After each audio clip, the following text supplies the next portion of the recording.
जय जय श्री राधे, जय जय श्री कृष्णा। श्री ब्रज धाम की जय। सब सुख राशि लाडली राधा, श्री नंददास जी का ये पद है।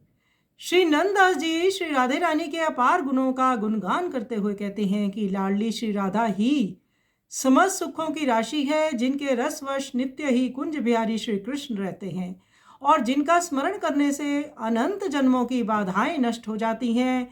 नित्य निकुंजेश्वरी श्री राधा वृंदावन के कुंजों में नित्य विहार प्रायण है एवं ब्रजवासियों की समस्त अभिलाषाओं को पूर्ण करने वाली है। श्री नंददास जी कहते हैं कि इस दिव्य दंपति श्री राधा कृष्ण की अद्भुत जोड़ी अगाध प्रेम बरसाने वाली है, जो निरंतर ब्रजधाम में विचरण करती रहती है, लीला परायण रहती है। संत भक्त उनकी लीलाओं का आनंद उठाते हैं। आइए सुंदर पद का हम श्रवण करें।